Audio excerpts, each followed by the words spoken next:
اور تصوف ایک ایسا موضوع ہے اور جسے فی زمانہ انتہائی متنازع بنا دیا گیا ہے۔ ایک طرف ہمارے دائیں بازو کے دوست ہیں اور جو تصوف کو دین اور شریعت سے ماسوا سمجھتے ہیں، اور دوسری طرف ہمارے بائیں بازو کے لوگ ہیں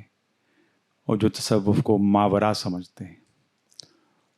وہ تصوف کے کسی ایک اس قسم کے ایڈیشن کی تلاش میں ہیں جو کلمے سے آزاد ہو، شریعت سے آزاد ہو، اور جہاں ڈوز اور ڈونٹس کی کوئی قدغن نہ ہو۔ تو اس پرفتن دور میں سب سے پہلے ہمیں تصوف کے بارے میں اپنا نقطہ نظر جو ہے اس کو کلیئر کرنا ہے اور اس کے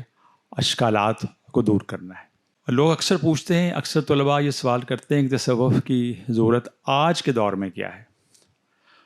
دراصل انسان کو صاحب اختیار اور صاحب ارادہ مخلوق پیدا کیا گیا ہے،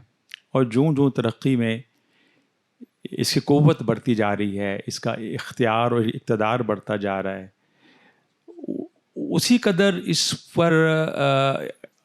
اس کو تصوف کی اہمیت یا تصوف کی ضرورت بھی بڑھتی جا رہی ہے۔ مثال کے طور پر دیکھیں، چند سو برس قبل اگر کوئی گاڑی بان جو ہے اور کسی نشے میں دھت ہو تو وہ چند ایک راہگیروں کو زخمی کرتا تھا، لیکن آج اگر کسی بلٹ ٹرین کا ڈرائیور جو ہے وہ کسی نشے میں دھت ہو یا کسی ملک کی ریاست کا سربراہ اقتدار کے نشے میں دھت ہو تو وہ کتنی خون ریزیاں کرے گا۔ تو تزکیہ نفس جو ہے، جوں انسان ترقی کرتا جا رہا ہے، جوں انسان طاقتور ہوتا جا رہا ہے، تزکیہ نفس کی ضرورت اسی قدر زیادہ بڑھتی جا رہی ہے۔ انسان ایک ایسی مخلوق ہے جس کو صرف ظاہری کلیات اور ظاہری قوانین اس کو دام میں لانے والے نہیں۔ ایک انسان قانون کے دائرے میں رہ کر بھی ظالم ہو سکتا ہے، اور ایک انسان جس کا تزکیہ نفس ہو چکا ہو، اس پر کوئی قانون کا CCTV کیمرہ اگر نہ بھی کام کر رہا ہو تو بھی وہ قوانین کی پابندی کر سکتا ہے۔ تو تصوف کی بنیاد چونکہ اخلاقیات ہے، اور اخلاقیات ایک ایسا موضوع ہے کہ جو قطعاً متنازع نہیں ہے۔ کسی دور میں بھی، کسی زمانے میں کوئی بھی قوم اخلاقیات کا انکار نہیں کر سکتی، اور تصوف کا بنیادی جو لقمہ ہے وہ اخلاقیات ہے۔ اور جیسے کشف المحجوب میں سید حجویری ارشاد فرماتے ہیں، آپ امام جعفر صادق علیہ السلام کا ایک قول نقل کرتے ہیں کہ جو شخص اخلاق میں سب سے آگے ہے وہ تصوف میں سب سے آگے ہے۔ اخلاق کیا ہے؟ اخلاق کے بارے میں مرشدی حضرت واصف علی واصف فرمایا کرتے تھے کہ اخلاق ایک ایسا راستہ ہے جس پر چلتے ہوئے انسان پہلے مرحلے پر دوسروں کے لیے بے ضرر ہو جاتا ہے، اور پھر دوسرے مرحلے پر دوسروں کے لیے منفعت بخش ہو جاتا ہے۔ اور یہی فقیری کی ڈیفینیشن بھی ہے، اور یہی فقیری کی ڈیفینیشن بھی کیا کرتے تھے کہ فقیری جو ہے وہ شروع ہوتی ہے بے ضرر ہونے سے اور مکمل ہوتی ہے مخلوق خدا کے لیے منفعت بخش ہونے سے۔ تھوڑا سا غور طلب بات یہ ہے کہ یہی بات ہمیں بنیادی طور پر احادیث میں بھی بتائی گئی ہے کہ مسلمان اور مسلمان ہونے کی جو تعریف ہے، بنیادی تعریف جو میں بتائی نہیں جا رہی مختلف دروس میں اور مختلف تبلیغ حلقوں میں، جو کہ اخلاقیات کی بنیاد ہے۔ سرکار دو عالم صلی اللہ علیہ وسلم نے فرمایا کہ وہ شخص مسلمان نہیں ہو سکتا جس کی زبان اور ہاتھ سے دوسرے محفوظ نہ ہو۔ گویا بے ضرر ہونا جو ہے وہ مسلمان ہونے کی ایک پری ریکوزٹ ہے۔ تو اسلام سے بڑھ کر جو ہے وہ دین جو ہے جو بے ضرر ہونے سے شروع ہوتا ہے، جس میں جو ہے جنگ کے بھی قوانین ہیں، جو جنگ میں بھی کسی قانون کو بالائے طاق نہیں رکھتا۔ اب اگر نہ کلیہ تو یہ ہے کہ محبت اور جنگ میں ہر چیز جائز ہے، جو جنگ میں بھی خون ریزی کو جائز قرار نہیں دیتا، جو وضو کا پانی بہانے میں بھی اسراف کو ناپسند کرتا ہے، تو وہ خون بہانے میں کس قدر نالاں ہوگا. جہاں جنگ کے بنیادی اصول بھی یہ ہیں کہ درخت نہیں کاٹا جائے گا، کھلیان نہیں کاٹے جائیں گے، بوڑھوں بچوں پر ہاتھ نہیں اٹھایا جائے گا، اور غیر قومیں اگر اپنے مذہبی اداروں، اپنے مذہبی ربیوں کی پناہ میں ہوں گے تو اس کو دارالامان تصور کیا جائے گا. تو وہ دین جو ہے اس پر شدت پسندی کا ٹھپا لگنا بین الاقوامی طور پر، یہ ہمارے لیے لمحہ فکر ہے. غالباً ہم دین کی روح جو ہے باور نہیں کرا سکے، ہم روح دین سے متعارف نہیں کرا سکے، ہم صرف قوانین ہی پر زور دیتے رہے، اور باطنی تطہیر، تزکیہ نفس اور تصفیہ قلب ہماری کنسیڈریشن میں شاید نہ تھا. تصوف کی جو اہمیت ہے وہ اصل میں چونکہ اس کی بنیاد اخلاق ہے، اور اخلاق جو ہے اس کی بنیاد ضبط اور صبر ہے. اپنی پسند ناپسند کے مقابلے میں دوسروں کی پسند ناپسند کا خیال رکھنے کا نام ہے. اور یہی بات ہمیں شریعت کی کتب میں ملتی ہے کہ وہ شخص مومن نہیں ہو سکتا جو اپنے بھائی کے لیے بھی پسند نہ کرے جو اپنے لیے پسند کرتا ہے. تو یہاں پر ایک فکری مغالطہ ہے کہ تصوف اور شریعت میں کوئی فرق ہے، یہاں پر دور ہو جاتا ہے کہ تصوف اور شریعت میں فرق قطعاً نہیں ہے. جیسے آپ سمجھیں کہ ایک انسان مکمل ہوتا ہے یا زندہ ہوتا ہے جسم اور روح کے ساتھ، نہ جسم کے بغیر اس کو انسان کہیں گے، نہ روح کے بغیر، اور اس کو بولتے ہیں لیٹر اینڈ اسپرٹ. اور شریعت اگر لیٹر ہے تو طریقت اس کی اسپرٹ ہے کہ اس قانون کا تقاضا کیا ہے. اور یہ کام ایک صوفی کرتا ہے کہ وہ اپنے دور کے طلب اور تقاضوں کے مطابق قرآن و حدیث کی تعبیر کر رہا ہوتا ہے. اور جس دور کا جو صوفی بھی ہے، اگر آپ اس کی تحریروں پر، اس کے افکار پر غور کریں تو وہ لگتا ہے کہ جیسے ایک دائرے میں، ایک دائرہ زمان میں ظاہر ہونے والے اور تمام اولیاء اللہ جو ہیں ان کی لینگویج، ان کے علاقے مختلف ہونے کے باوجود ان کا پیغام اس دور کے لیے ایک ہے. جیسے مثال کے طور پر آپ دیکھیں کہ حضرت قبلہ سلطان باہو سرکار رحمۃ اللہ علیہ دیکھ لیں، حضرت ابواللہ شاہ دیکھ لیں، حضرت مادو لال حسین، حضرت شاہ عبد اللطیف بٹائی بنگال کے لالن فقیر. اگر آپ ان کا کلام پڑھیں تو آپ دیکھیں کہ ان کا کلام ایسے لگتا ہے جیسے ایک دوسرے کے کلام کی تشریح و تفسیر ہے، حالانکہ ان کی کوئی ظاہری ملاقات نہیں ہے. چونکہ دور کا تقاضا ایک تھا، اس وجہ سے پیغام ایک ہے، اور پیغام کا سورس کیا ہے؟ قرآن و سنت. پچھلے دنوں ہمارے ایک دوست ہیں، انہوں نے ایم فل کیا، اور ان کے ایم فل کا موضوع تھا فکر واصف کے قرآنی ماخذ. وہ تشریف لائے، میں نے ان سے کہا کہ یہ دعویٰ تو نہیں ہے، لیکن جی میں آپ کو بتا دوں کہ آپ قبلہ واصف صاحب کی تحریروں کا آپ ایک ایک جملہ پڑھتے جائیں تو میں آپ کو بتاتا جاؤں گا کہ اس کا سورس قرآن پاک کی کون سی آیت ہے اور اس کا ماخذ کون سی حدیث ہے. اور یقین مانیے کہ کرن سورج کے ابھی 40 صفحے پورے نہیں ہوئے تھے کہ ان کا ایم فل کے مقالے کے لیے درکار مٹیریل مکمل ہو چکا تھا. تو کسی بھی دور کا صوفی جو ہے وہ اصل میں بولتا قرآن ہی ہے. اس وقت تصوف کا محسن وہ ہے جو تصوف اور شریعت کو یکجائی میں پیش کر رہے ہیں. وہ تصوف کا محسن ہے، کیونکہ اس خلف شار کے دور میں جہاں جہاز اغوا ہو رہے ہیں، جہاں شپ اغوا ہو رہے ہیں، حکومتیں اغوا ہو جاتی ہیں، یقین مانی شخصیات بھی اغوا ہو جاتی ہیں. بڑی بڑے جو قداور شخصیات ہیں ان کا بھی اغوا کر لیا جاتا ہے. کیسے اغوا کر لیا جاتا ہے کہ ان کے افکار سے اپنے مطلب کی چیزیں اخذ کر لی جائیں اور پھر ایک اپنا تھیسس پیش کیا جائے. ایک میں سادہ سی مثال دیتا ہوں. مثال کے طور پر جب یہ قصور جانے کا اتفاق ہوتا ہے حضرت باب اللہ شاہ سرکار رحمۃ اللہ علیہ کے اس کے موقع پر، تو جو مذاکرے کی کا جو فورم ہے وہ چونکہ ایک کمیونسٹ طبقے کے زیر اہتمام ہوتا ہے، تو وہ سوائے بابا جی کی روحانیت کے سب کچھ بیان کرتے ہیں. سرکار کے جو چند ایک اشعار ہیں ان کی مدد سے وہ اپنا وہ جسٹیفائی کرنے کی کوشش کر رہے ہوتے ہیں کہ ہماری سرخ تحریک جو ہے وہ دیکھیں چل رہی ہے جی، اور اس کا کوئی فکری تعلق نہیں ہوتا دور دور تک جو کچھ فرما رہے ہیں صاحب مزار. کہ آپ ان کے کلام کو تو دیکھیں، اس میں تو کوئی ربائی ایسی نہیں ہے، کوئی شعر، کوئی کافی ایسی نہیں ہے پنجابی کی کہ جس میں کوئی قرآنی ترکیب استعمال نہ کی ہو، کوئی قرآنی تلمیح استعمال نہ کی ہو، کسی حدیث کی طرف اشارہ نہ ہو. تو یہ فکری مغالطہ ہمیں دور ہوتا ہے کشف المحجوب سے. کشف المحجوب جو ہے یہ 1000 ایئر سے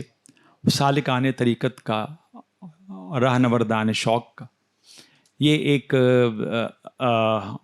نصاب ہے. نصاب بھی کہہ سکتا ہوں، ریفرنس بک کی کہہ سکتا ہوں کہ تصوف کے موضوع پر جو بھی فکری مغالطے اس وقت پیدا ہوئے اور جو آج تک پیدا ہو رہے ہیں، اس کا ایک شافی جواب موجود ہے. کوئی موضوع ہو، سماج سے لے کر رقص ہو یا ملامت ہو یا گدڑی ہو یا علم و عمل میں کیا فرق ہے وہ ہو، ان سب کے فکری اشکالات موجود ہیں. قبلہ واصف صاحب فرمایا کرتے تھے کہ دین کے حوالے سے بات جتنی قدیم ہوگی اتنی مستند ہوگی. تو رسالہ قشیریہ کے بعد ہمیں کشف المحجوب میسر آتی ہے، جس میں گزشتہ 400 برس تک کے جو بھی تصوف کے حوالے سے افکار موجود ہیں بزرگوں کے، وہ یکجا ہیں، اور ان کے درمیان اور اس وقت تک جو فکری مغالطے پیدا ہو چکے تھے ان سب کا ازالہ موجود ہے. جیسے عرض کر رہا تھا کہ طریقت و شریعت میں پیراڈاکس کا حل،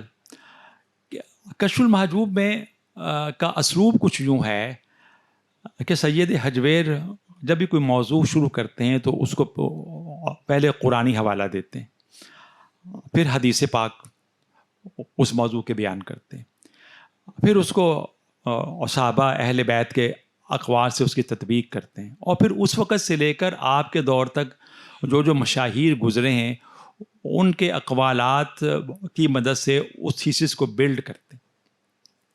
اور یہی وجہ ہے کہ کشف المحجوب کا ہر ایک جملہ ایک مکمل تھیسس ہے. اور اسی چیز کے پیش نظر کہ ایک فقرہ جو ہے وہ دوسرے فقرے کے ساتھ جب ملتا ہے تو وہ تھیسس مکمل ہوتا چلا جاتا ہے. جب اس ناچیز کو یہ ترجمہ کرنے کی سعادت حاصل ہوئی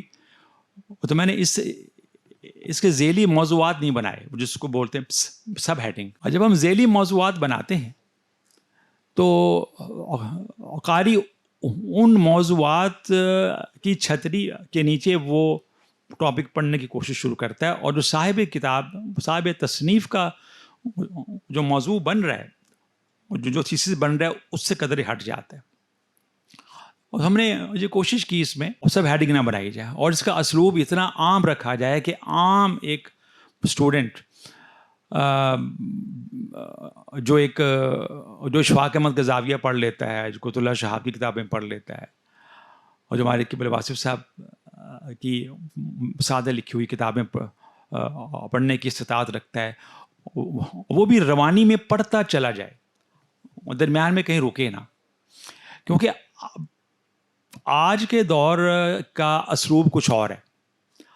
لفظ جو ہے وہ جب ایک سرحد پار کرتا ہے کسی زبان کی یا جغرافی، تو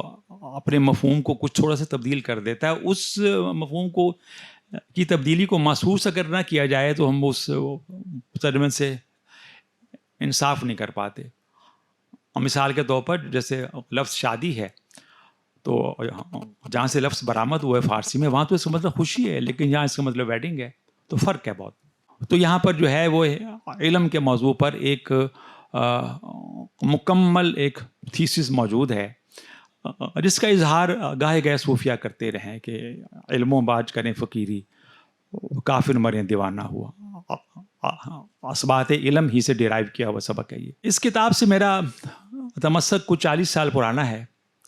مجھے یاد ہے کہ 13 فروری 1985 کی صبح تھی، سردیوں کی، اور جب میری پہلی ملاقات ہوئی قبیل واصف صاحب سے، تو اس ملاقات میں آپ نے مجھے اپنی کتاب کرن کی سورج بھی دی اور ساتھ کہا کشف المحجوب پڑھا کرو۔ میں ان دنوں مغربی فلسفے میں غرق تھا سرتاپا، اور ان دنوں ژا پال سارتر کا وہ فلسفہ لاجانیت جو ہے مجھے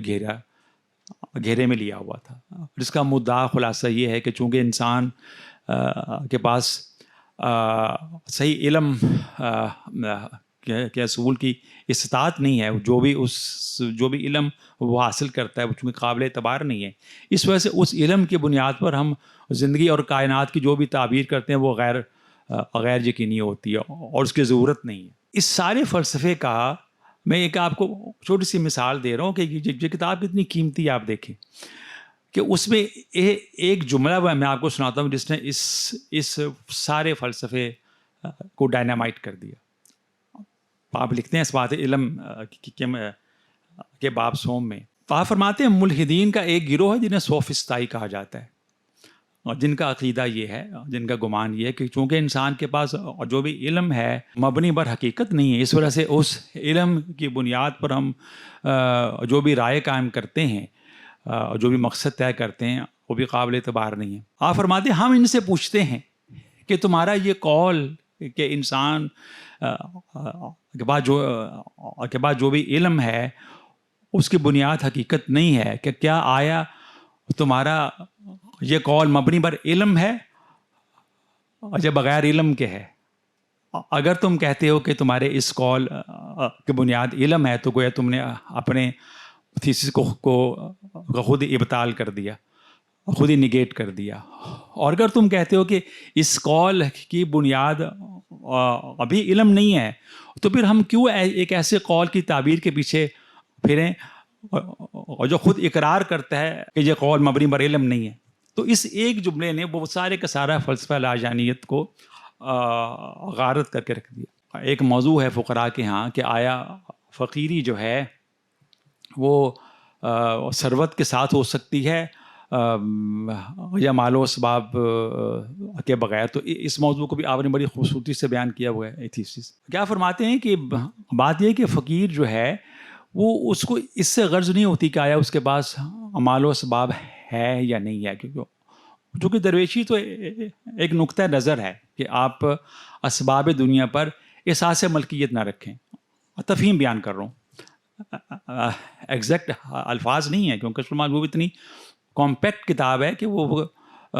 فزکس کی ڈیفینیشن کی طرح آپ اس کا کوئی ایک جملہ اس کو زبانی یاد کر کے اپنے لفظوں میں ریکال نہیں کر سکتے۔ آپ جب بھی ریکال کریں گے تو اپنی تفہیم ہی بیان کریں گے۔ اور تو آپ فرماتے ہیں کہ جو ہے یہ جو موضوع ہے بے شک اس کا خلاصہ تو یہی ہے کہ اس کو اس سے غرض نہیں ہونا چاہیے کہ آیا اس کے پاس مال و اسباب ہے یا نہیں ہے، لیکن اس کے باوجود اگر اس کو اختیار دیا جائے کہ آیا وہ اسباب رکھنا چاہتا ہے یا نہیں، تو وہ اسباب کے ترک کرنے کو، یعنی مال و دولت کے ترک کرنے کو ترجیح دے گا۔ اور اس کی سند میں حدیث پاک بیان فرماتے ہیں کہ جب فرشتہ حاضر ہوا اور سرکار دو عالم صلی اللہ علیہ وسلم کی خدمت میں آیا اور کہا کہ یہ فرمائیے کہ ہم آپ کو پیغمبری جو ہے بادشاہت کے ساتھ چاہیے یا درویشی کے ساتھ چاہیے، فقر کے ساتھ چاہیے؟ تو آپ صلی اللہ علیہ وسلم نے ارشاد فرمایا کہ نہیں، میں چاہتا ہوں کہ مجھے جو ہے میرا رب ایک دن کھانا کھلائے اور ایک دن بھوکا رکھے، میں مسکینوں کے ساتھ ہی زندہ رہنا چاہتا ہوں اور مسکینوں کے ساتھ رہتا ہوں۔ تو اس طرح چاہے رقص کا موضوع ہو، چاہے سما کا ہو، چاہے ملامت کا ہو، اس کے بارے میں ہر چیز کے اشکالات ایک بڑی ضروری ہے۔ یہ اس میں ہم نے صرف پہلے 7 چیپٹرز کا انتخاب کر کے تو اس کا ترجمہ کیا، یہ اس لیے کیا ہے کہ پہلے 7 جو ابواب ہیں وہاں تصوف بطور موضوع مکمل ہو جاتا ہے، اس کے بعد پھر سالکین طریقت کے لیے کچھ فکری اور عملی رہنمائی ہے۔